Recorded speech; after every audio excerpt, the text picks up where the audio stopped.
programa Mães Amorosas, programa de responsabilidade do Ministério de Mulheres Evangélicas de Caetité.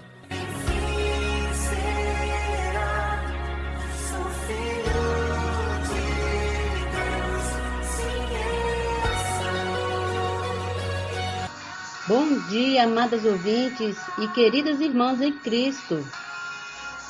Está iniciando o programa Mães Amorosas, o Ministério de Mulheres da Igreja em Caetité.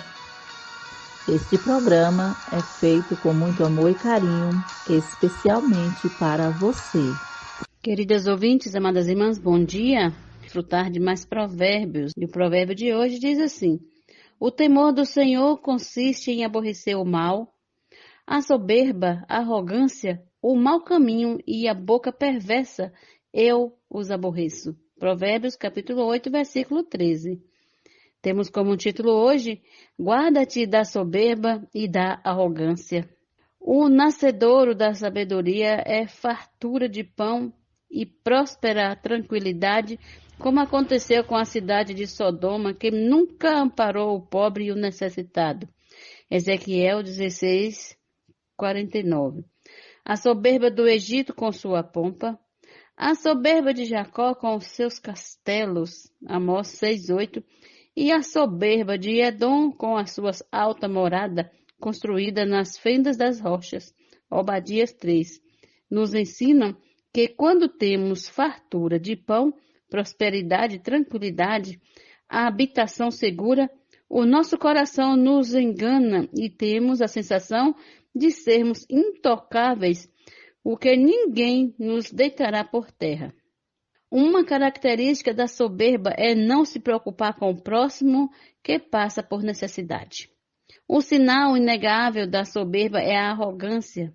Quanto ao soberbo e presumido, zombador é o seu nome. Procede como indignação e arrogância. Provérbios 21, 24. O Senhor aborrece a arrogância. Por causa dela, ele castigou o rei da Assíria. 2 Reis 19, 28. Ele emudecerá a boca perversa que fala com arrogância e desdém contra o justo. Salmos 31, 18. Mas a arrogância do homem será abatida e a sua altivez será humilhada. Só o Senhor será exaltado naquele dia. Isaías 2,17. O Senhor castigará o mundo por causa da sua maldade e os perversos por causa da sua iniquidade. Ele fará cessar a arrogância dos atrevidos e abaterá a soberba dos violentos. Isaías 13:11. Se o Senhor nos der fartura e tranquilidade, é para servi-lo com tudo que ele nos deu, sempre em humildade e ainda aprender a cuidar dos necessitados. Bom dia, até amanhã com mais provérbios.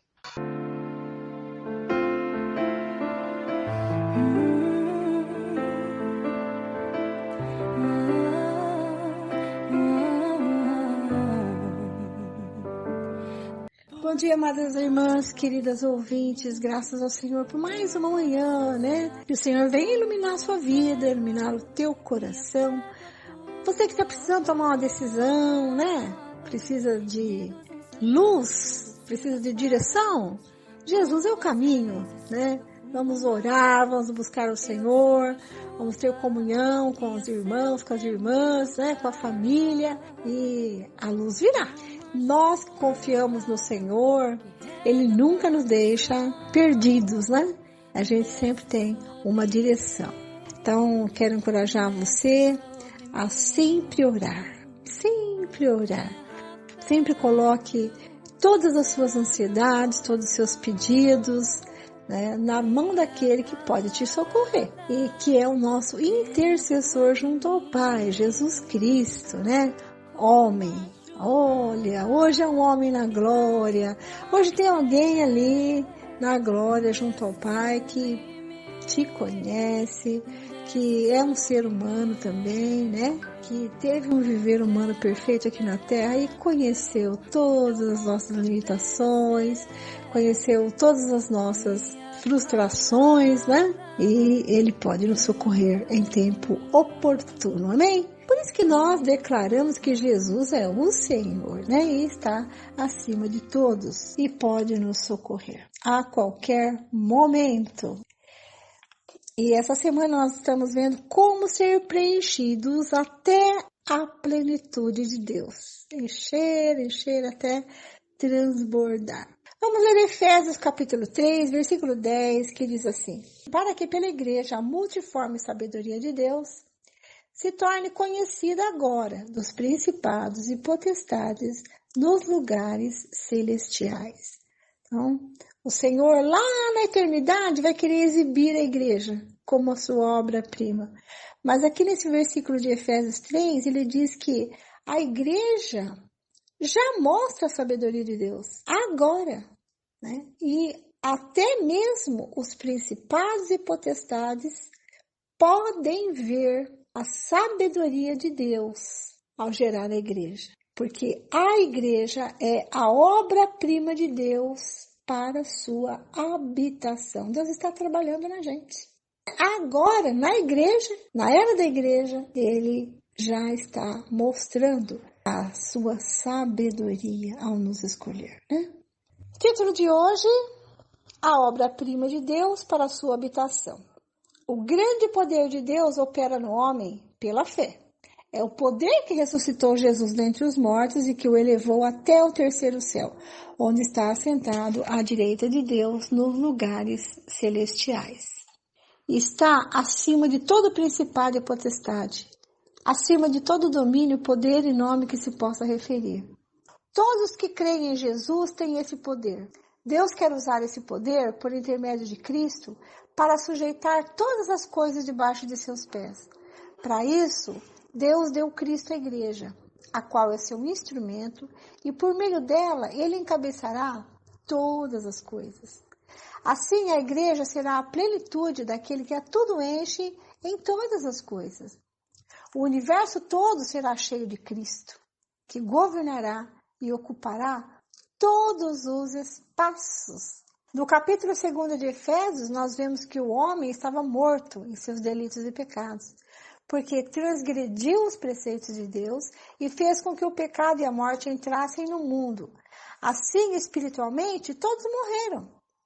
Com o espírito amortecido, o homem precisa receber a vida de Deus.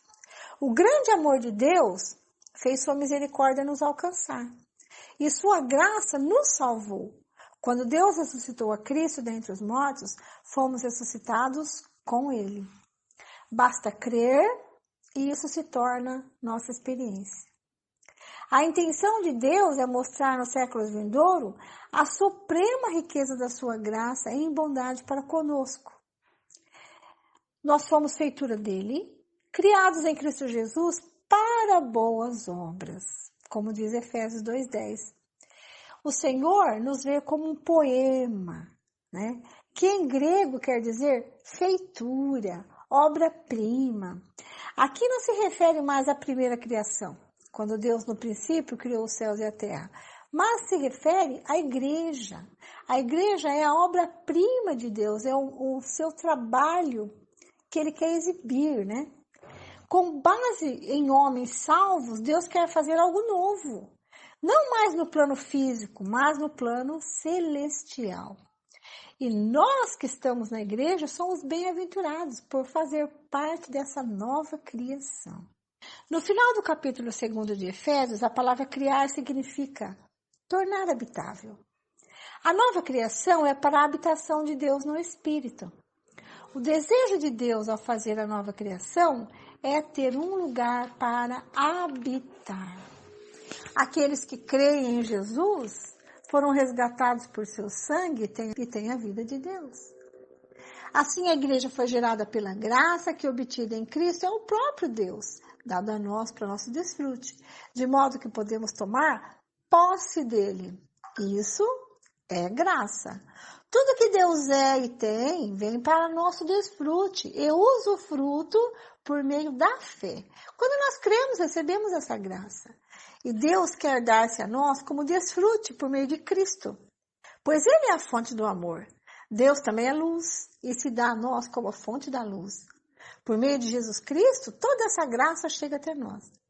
Como essa graça nos é suprida? No 3º capítulo de Efésios, nós vemos que o Senhor usa seus dispensadores, os quais, incumbidos por Deus, têm a função de receber sua graça e dispensá-la, ou seja, distribuí-la à igreja. Em Zacarias 4, do versículo 1 ao 6, nós vemos 2 oliveiras, com 2 raminhos no alto, e vertem um azeite dourado. Esse azeite representa o Espírito de Deus em forma da palavra dispensada. O azeite é derramado por meio de 2 bicos de ouro. O apóstolo Paulo, que foi dispensador na sua época, ele pode bem ser representado por esses bicos. Deus revelava a Paulo e dispensava a sua graça por meio da palavra da revelação. Então, o azeite dispensado por ele não ia direto para as lâmpadas do candelabro, mas caía numa vasilha. Então, essa vasilha, nós podemos chamá-la de centro de distribuição. Esse centro de distribuição representa os servos de Deus, que recebem com amor reverente a palavra e a dispensam à igreja. Deus quer dar revelação, suprir sua graça, que é o azeite dourado. Há um grupo de servos, esses irmãos fazem parte do centro de distribuição, que distribui a palavra à igreja. Deus entregou essa revelação a João. Os bicos de ouro também podem representar João, aquele que recebe a revelação e dispensa aos servos do Senhor. Esses servos fiéis recebem com amor reverente a palavra. Eles imergem, eles entram no encargo contido nela e dispensam à igreja. O azeite mantém as lâmpadas acesas. As igrejas têm um testemunho vivo por causa desses distribuidores que as mantêm acesas. O Senhor continuamente derrama sua palavra como combustível que supre a igreja, mantendo a lâmpada sempre acesa e o corpo de Cristo vigoroso, de modo que ele cresce cumprindo a vontade de Deus até ser a habitação de Deus no Espírito. Você e eu podemos ser esses dispensadores da graça de Deus, né? Nós mergulhamos na palavra, né? Entramos na palavra com reverência, né? Tocamos a palavra do Senhor com reverência, desfrutamos dela e distribuímos para as pessoas. Então, essa palavra age em nós, né? E nos torna dispensadores. E assim nós podemos alcançar mais e mais pessoas e enchê-las também com a palavra do Senhor. E é dessa maneira que nós vamos nos tornar os servos fiéis. Amém? Você sabe que dar é melhor que receber, né? Não é assim? Quando você tem condição de dar um presente, né, para sua mãe, você fica feliz, acho que até mais que ela, né? Porque você pode proporcionar essa alegria, né, para sua mãe. E quando nós pregamos o Evangelho, quando nós falamos de Jesus para as pessoas, a gente se enche de alegria. Por quê? Nós dispensamos vida para as pessoas, né, que estão precisando. Nós somos distribuidores de vida. E quando alguém toca no Senhor através de nós, isso nos enche de alegria, né? Tão bom poder dispensar Cristo para as pessoas, né? Você e eu podemos estar sempre alegres. Louvemos ao nosso Senhor. Muito obrigado, Senhor Jesus. E o Senhor tem dado para nós, na sua grande misericórdia, nós estamos aqui com saúde, com paz, com muita alegria no nosso espírito, servindo ao Senhor com alegria. Senhor, muito obrigado pelas irmãs que fazem parte da nossa equipe, por todas elas que dedicaram o seu tempo para fazermos essa programação. Nossa programação pode ser ouvida em todo o planeta. Que bênção poder chegar na casa das pessoas, Senhor, com a palavra de Deus em todo lugar que fala a língua portuguesa. Muito obrigada, Senhor Jesus, por tão grande ferramenta que o Senhor providenciou para nós. Senhor Jesus, abençoa todas as irmãs. Senhor, conhece a necessidade de cada uma delas. Senhor, atenda a oração das irmãs, que todas elas possam buscar o Senhor de todo o coração, possam ter experiências vivas e novas com o Senhor através da oração. Senhor, abençoe todas as nossas irmãs, todas as nossas ouvintes, em nome de Jesus. Amém. Amadas, vamos começar a nossa leitura bíblica, né? Abrindo a nossa Bíblia. Êxodo, capítulo 28. Versículo 1. Deus escolhe Arão e seus filhos para sacerdotes. Faze também vir para junto de ti Arão, teu irmão, e teus filhos com ele, dentre os filhos de Israel, para me oficiarem como sacerdotes, a saber, Arão e seus filhos, Nadab, Abiú, Eleazar e Itamar. Farás vestes sagradas para Arão, teu irmão, para glória e ornamento. As vestes sacerdotais falarás também a todos os homens hábeis, a quem enchido o espírito de sabedoria, que fazem vestes para Arão, para consagrá-lo, para que me ministre o ofício sacerdotal. As vestes, pois, que farão são estas: um peitoral, uma estola sacerdotal, uma sobrepeliz, uma túnica bordada, mitra e cinto. Farão vestes sagradas para Arão, teu irmão, e para seus filhos, para me oficiarem como sacerdotes. Tomarão ouro, estofo azul, púrpura, carmesim e linho fino. E farão a estola sacerdotal de ouro, estofo azul, púrpura, carmesim e linho fino retorcido, obra esmerada.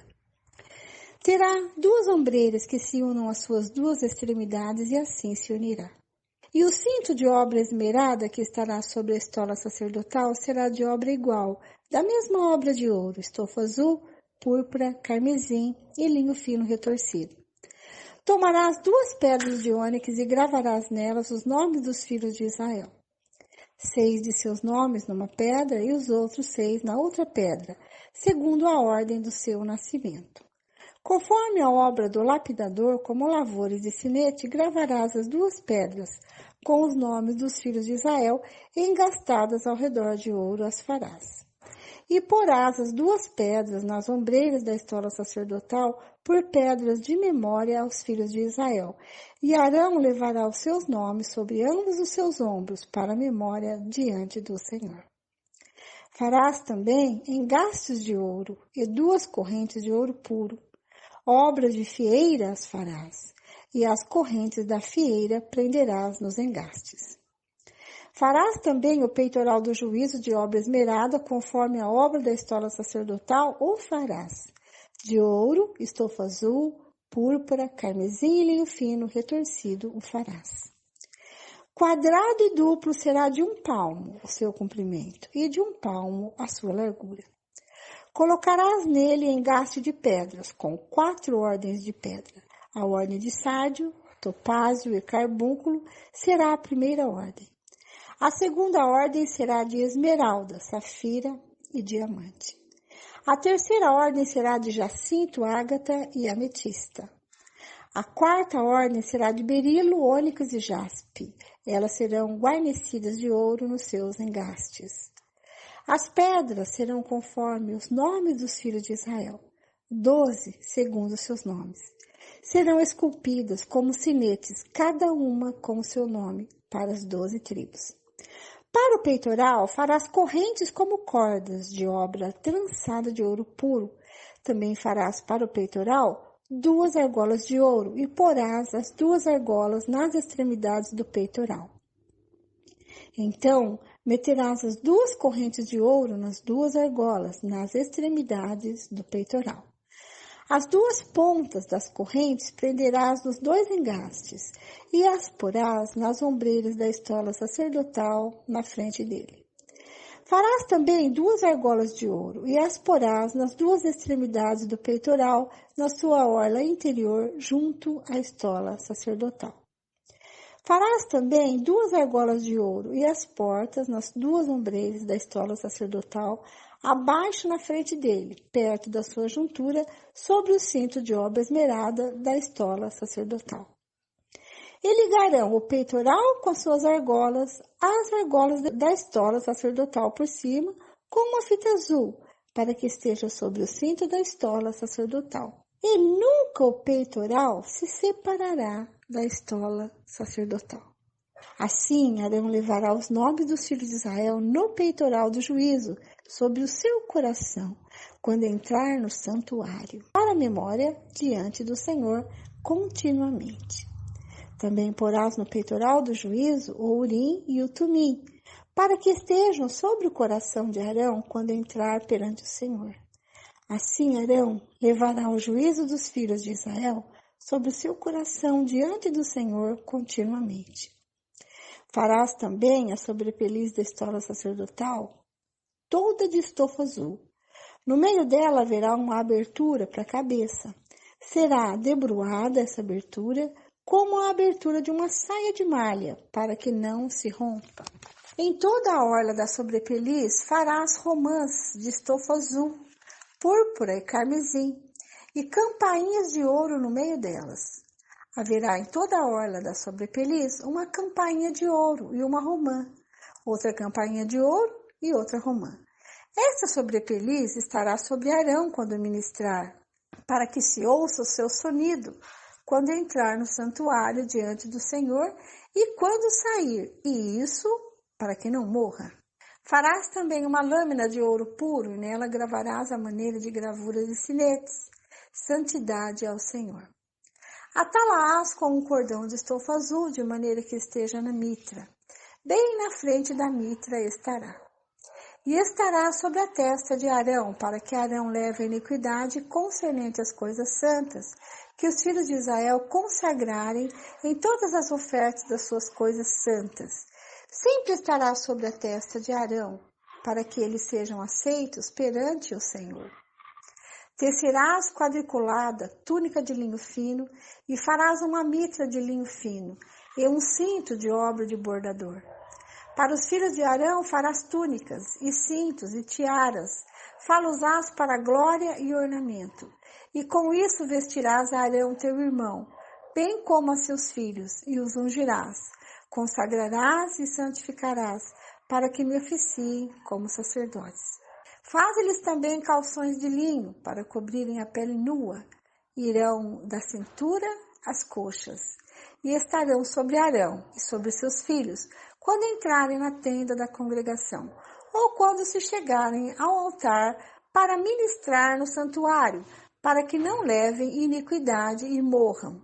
Isto será estatuto perpétuo para ele e para a sua posteridade depois dele. O texto de hoje termina aqui. Vamos para algumas explicações, né?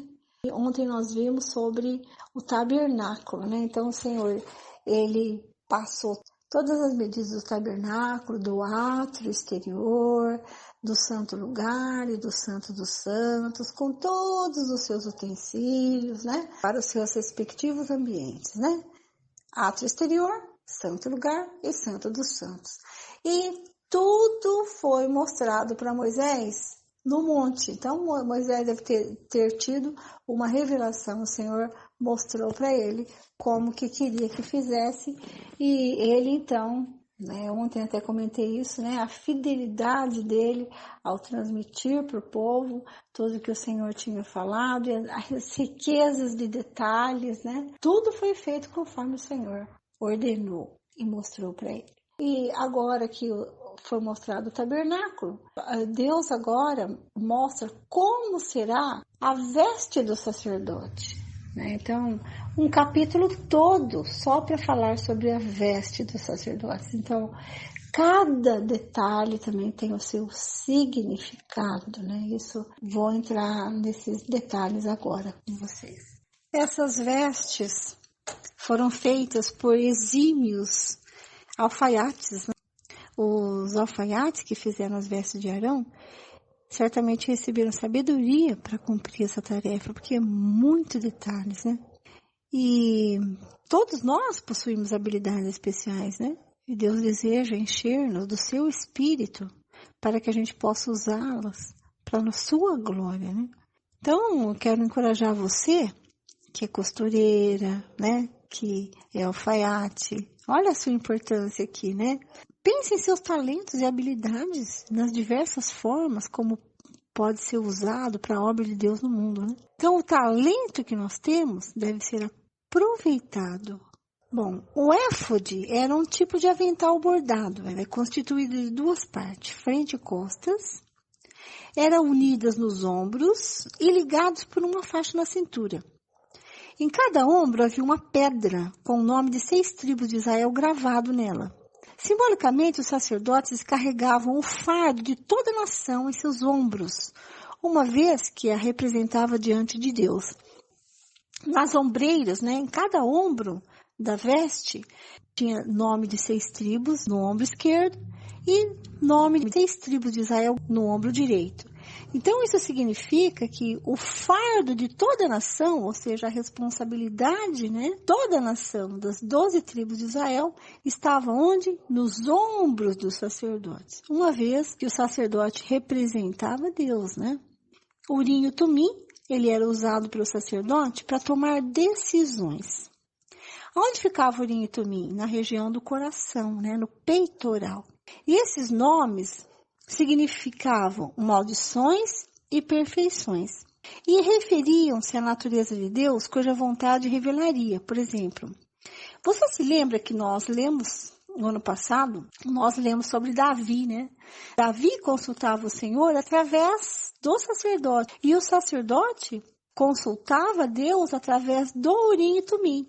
A função do Urim e Tumim é dizer sim e não. Então, Davi chegava para o sacerdote e falava assim: irei à guerra? A pergunta era: guerrearei contra Amaleque? Aí o sacerdote consultava o Urim e Tumim e a pedra brilhava. Então, se a pedra do sim brilhasse, era sim. Se a pedra do não brilhasse, era não. Então, a função do Urim e Tumim era essa aí, mostrar sim ou não. E é desta maneira que Davi, né, e tantos outros consultavam o Senhor através do sacerdote. A veste do sacerdote era composta de um diadema de ouro puro na cabeça, né? E ele tinha essa inscrição: santidade para o Senhor, né? Isso está no versículo 36. Ele tinha um turbante e um diadema, tipo um arco, sabe? Um arquinho de cabelo. Só que esse diadema era colocado na testa para segurar o turbante. E nesse diadema tinha uma inscrição e estava escrito santidade para o Senhor. Também tinha as ombreiras do colete sacerdotal. E sobre as ombreiras tinha 2 pedras de ônix. E nessas pedras estavam gravados os nomes das 12 filhos de Israel. 6 no ombro esquerdo e 6 no ombro direito. O éfode, que era um avental, né, que cobria as vestes, nele tinha o peitoral. E esse peitoral tinha 12 pedras preciosas, cada uma gravada com o nome de uma das 12 tribos. Então, 12 pedras, 12 cores com o nome das tribos escrito nela. O éfode tinha um cinto e a borda composta de romãs, elas eram intercaladas, né, com sininhos. E eles faziam barulho enquanto o sacerdote andava, eles tilintavam, né, porque essas romãs eram como uns sininhos, fazendo um barulhinho, e quando o barulho parava, as pessoas que estavam fora do tabernáculo já ficavam preocupadas, porque parou de fazer o barulho, não está andando, pode ser que esteja morto, né? Se cometesse algum pecado, ele poderia vir a morrer ali no Santo dos Santos. Então, as pessoas já ficavam com essa preocupação, né? Ao usar essa vestimenta específica, o sacerdote mostraria que ele estava reconhecendo a santidade do lugar onde ele estava servindo o Senhor. Exatamente como Moisés e os israelitas tiveram de fazer na sarça, né, em chamas e no Monte Sinai. Então, quando o Senhor apareceu na sarça em chamas para Moisés, ele falou, tira as sandálias, porque o lugar onde está é santo, né? Então, as vestes mostravam a santidade do lugar que o sacerdote estava ministrando ao Senhor. Amém? Que riqueza, né? Um capítulo todo para mostrar vestimentas, né? Olha a importância, né, do serviço sacerdotal. E nós hoje, como sacerdotes, nós carregamos, né, também o povo de Deus nos ombros, né? Isso significa orar pelos irmãos, né? Esse é um serviço ao Senhor, né?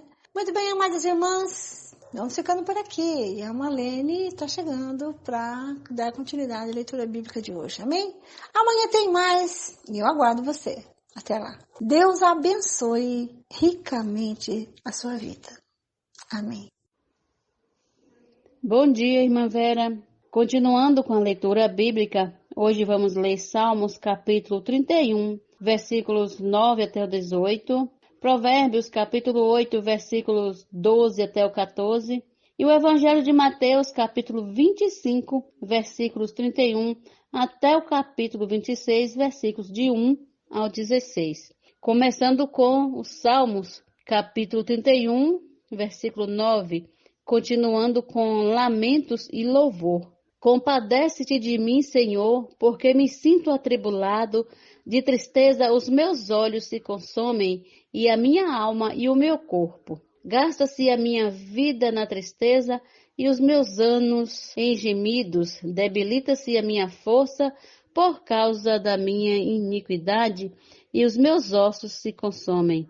Tornei-me opróbrio para todos os meus adversários, espanto para os meus vizinhos e horror para os meus conhecidos. Os que me veem na rua fogem de mim. Estou esquecido no coração deles, como morto. Sou como vaso quebrado, pois tenho ouvido a murmuração de muitos, terror por todos os lados, conspirando contra mim, tramam tirar minha vida. Quanto a mim, confio em ti, Senhor. Eu disse, tu és o meu Deus, nas tuas mãos estão os meus dias. Livra-me das mãos dos meus inimigos e dos meus perseguidores. Faze resplandecer o teu rosto sobre o teu servo. Salva-me por tua misericórdia. Não seja eu envergonhado, Senhor, pois te invoquei. Envergonhados sejam os perversos, emudecidos na morte. Emudeçam os lábios mentirosos que falam insolentemente contra o justo, com arrogância e desdém. Provérbios, capítulo 8, versículos 12 até o 14. Eu, a sabedoria, habito com a prudência e disponho de conhecimentos e de conselhos. O temor do Senhor consiste em aborrecer o mal, a soberba, a arrogância, o mau caminho e a boca perversa, eu os aborreço. Meu é o conselho e a verdadeira sabedoria. Eu sou o entendimento, minha é a fortaleza. Agora o Evangelho de Mateus, capítulo 25, versículos 31 até o capítulo 26, versículo 16. O grande julgamento. Quando vier o Filho do Homem na sua majestade, e todos os anjos com ele, então se assentará no trono da sua glória. E todas as nações serão reunidas em sua presença, e ele separará uns dos outros, como o pastor separa dos cabritos as ovelhas. E porá as ovelhas à sua direita, mas os cabritos à esquerda. Então dirá o rei aos que estiverem à sua direita: Vinde, benditos de meu Pai, entrai na posse do reino que vos está preparado desde a fundação do mundo.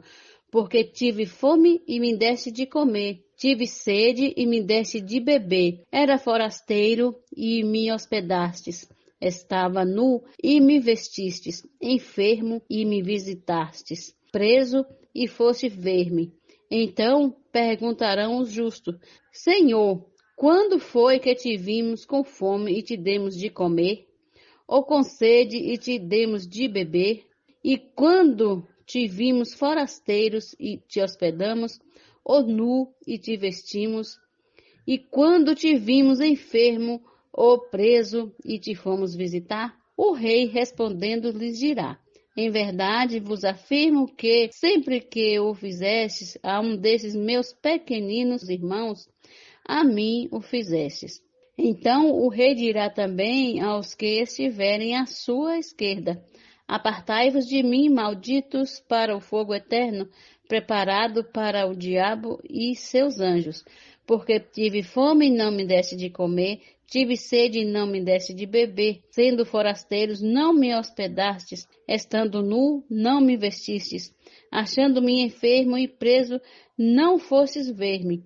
E eles lhe perguntarão: Senhor, quando foi que te vimos com fome, com sede, forasteiro, nu, enfermo ou preso, e não te assistimos? Então lhes responderá: em verdade vos digo que, sempre que o deixastes de fazer a um desses mais pequeninos, a mim deixastes de fazer. E irão estes para o castigo eterno, porém os justos para a vida eterna. O plano para tirar a vida de Jesus. Tendo Jesus acabado todos estes ensinamentos, disse a seus discípulos: sabeis que daqui a 2 dias celebrar-se-á a Páscoa, e o Filho do Homem será entregue para ser crucificado. Então os principais sacerdotes e os anciãos do povo se reuniram no palácio do sumo sacerdote, chamado Caifás, e deliberaram prender Jesus à traição e matá-lo. Mas diziam: não durante a festa, para que não haja tumulto entre o povo. Jesus ungido em Betânia.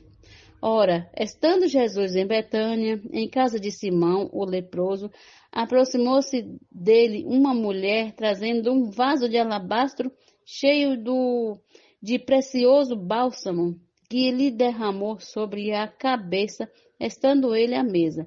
Vendo isto, indignaram-se os discípulos e disseram: para que este desperdício? Pois este perfume podia ser vendido por muito dinheiro e dar-se aos pobres.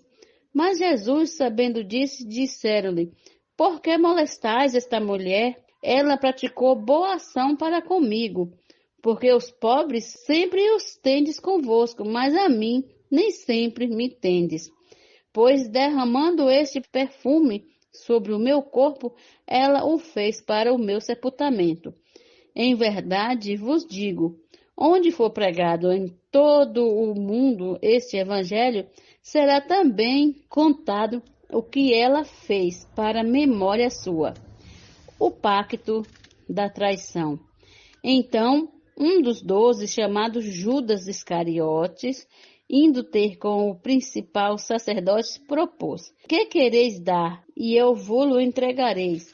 Pagaram-lhe 30 moedas de prata, e desse momento em diante buscava ele uma boa ocasião para o entregar. Até amanhã com mais uma leitura diária.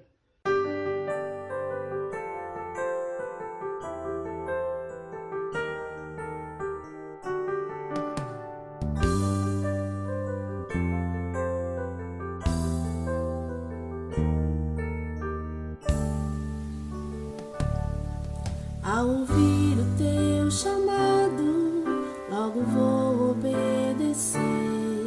Fui outrora separado, antes mesmo de nascer. Quero confiar somente em ti, sempre avançar e prosseguir. Eis agora meu clamor a ti, Senhor. Quero por fé viver, quero eu crescer. Uma vida consagrada construir. Desejo me render, eu totalmente ser. Servo bom, fiel, prudente, a te servir. Servo bom, fiel, prudente, a te servir.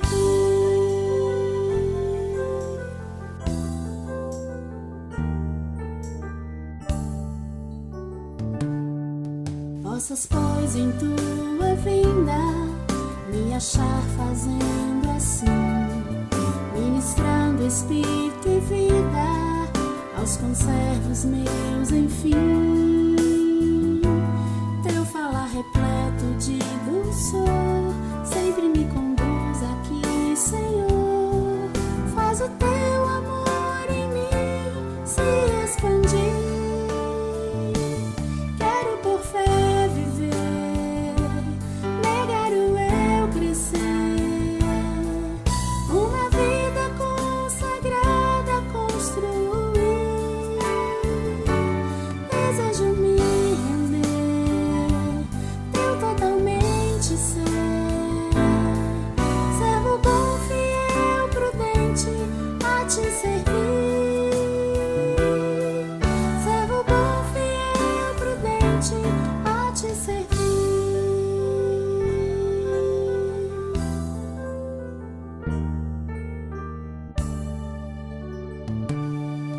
Ó, que muitos servos hajam, muito dispostos a servir, com as vidas consagradas para o reino que há de vir, sempre invocando o Senhor e alimentando com amor todos os conservos seus que Deus lhe deu.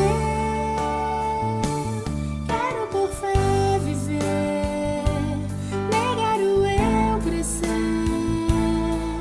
uma vida consagrada construir. Desejo me render, teu totalmente ser, servo bom, fiel, prudente, a te servir. Servo bom, fiel, prudente, a te servir.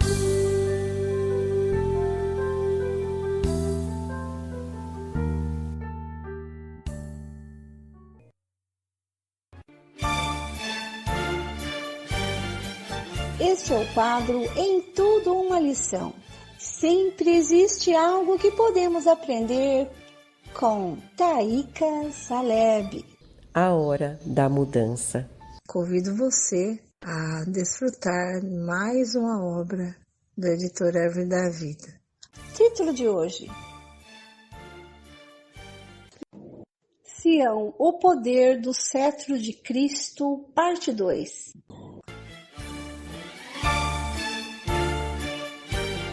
Recebam com carinho, Taíka Saleb.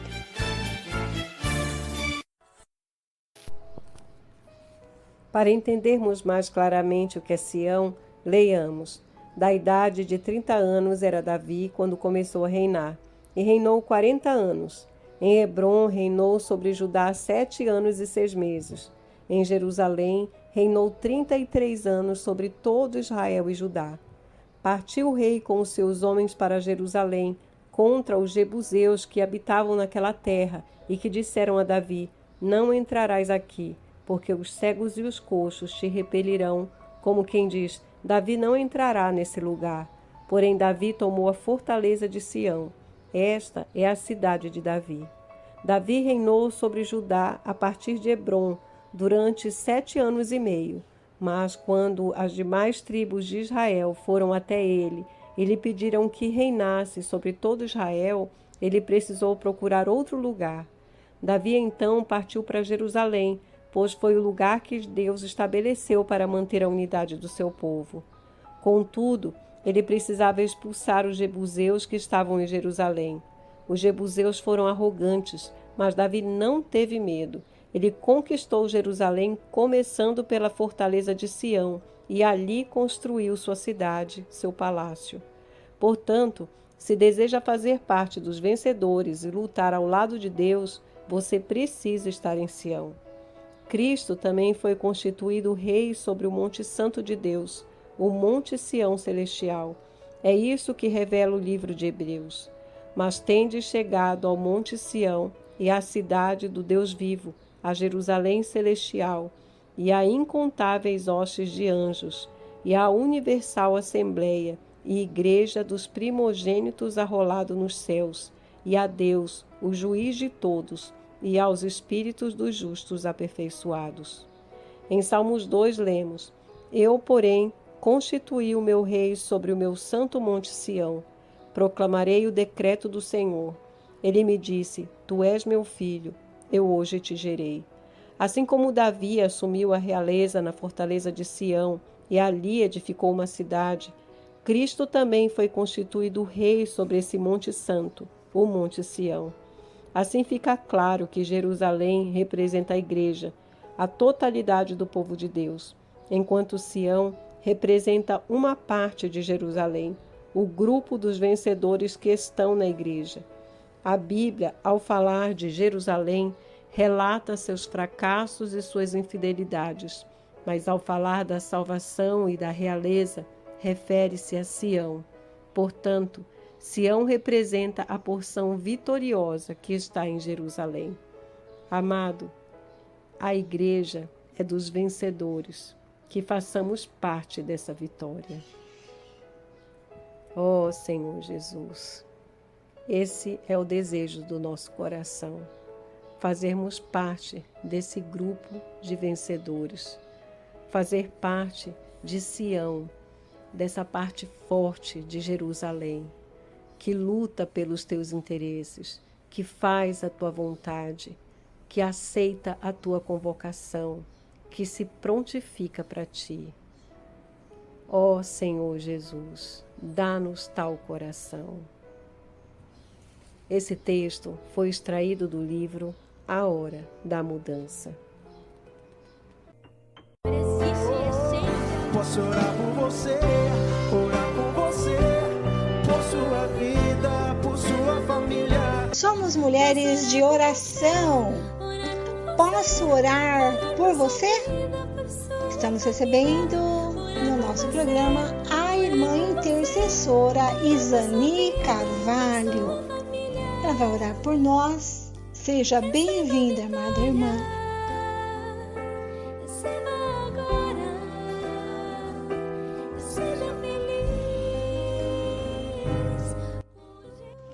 Bom dia, queridas ouvintes. Hoje estamos aqui feliz, agradecida diante do Senhor, porque o Senhor nos supriu nesta manhã.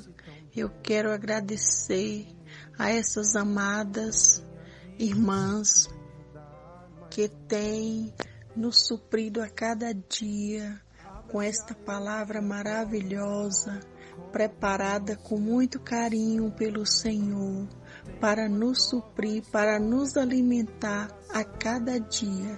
Somos gratos a Ti, Senhor, por essas irmãs. Ó Senhor Jesus, nesta manhã, Senhor, eu apresento, meu Pai, cada uma dessas irmãs, que o Senhor conduza a vida delas, supre elas espiritualmente. Ó Senhor Jesus, também pela vida de cada ouvinte. Senhor Jesus, vá de encontro, Senhor, a cada uma nesta manhã. Senhor Jesus, cuida, Senhor, da vida de cada uma. Senhor Jesus, porque o Senhor é que é a nossa paz, o Senhor é a nossa alegria, o Senhor é tudo que nós precisamos. Somos gratas a Ti. Ó Senhor Jesus, como é bom, Senhor, estar na Tua presença, ser amada por Ti, ser cuidada por Ti. Ó Senhor Jesus, seja com as crianças, Senhor, seja com os jovens. Senhor Jesus, que o Senhor entre, meu Pai, com providência na vida de cada uma, seja nas escolas, cuidando das nossas crianças, seja com os jovens, na faculdade. Ó Senhor Jesus, conduze, Senhor, cada um em Ti, dê sabedoria para desviar do mal, para estar sempre na Tua presença, buscando pela Tua palavra. Ó Senhor Jesus, proteja, Senhor, cada ouvinte, cada família. Oh, Senhor Jesus, porque sem Ti não somos nada. O Senhor que é a razão do nosso viver. O Senhor é o ar que respiramos. Oh, Senhor Jesus, obrigado, Senhor, pela vida que o Senhor nos deste, pela nossa situação que o Senhor tem conduzido, o Senhor tem segurado nas nossas mãos e tem nos protegido. Oh, Senhor Jesus, muito obrigado, Senhor.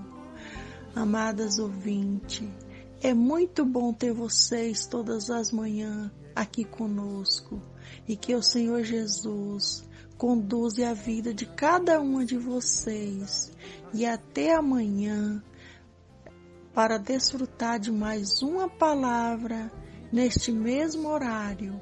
Um bom dia a cada uma de vocês, amadas ouvintes.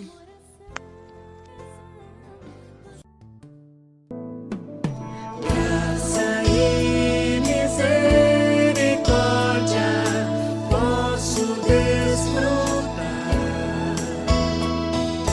Que alegria, gozo em Cristo, oh, vou descansar. Nele me reclinar, o meu ser derramar, minha vida eu vou consagrar. Nele vou ter comunhão e ouvir falar ao meu coração. Dele vou me encher e me satisfazer, para salvar por completo meu ser. Quero cumprir seu querer, oh, eu não posso alheio estar. Desse amor vou falar e o Senhor expressar, para o seu reino se manifestar. Graça e misericórdia posso desfrutar. Que alegria, gozo em Cristo, oh, vou descansar. Nele me reclinar, o meu ser derramar, minha vida eu vou consagrar. Nele vou ter comunhão e ouvir falar ao meu coração. Dele vou me encher e me satisfazer, para salvar por completo o meu ser. Quero cumprir seu querer, oh, eu não posso alheio estar. Desse amor vou falar e o Senhor expressar, para o seu reino se manifestar.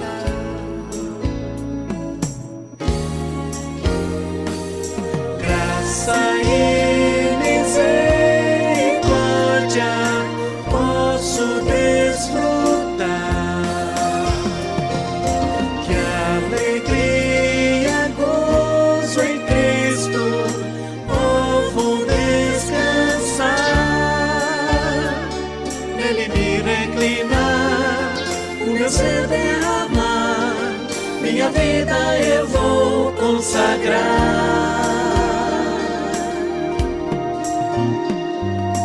Qual a razão desse amor?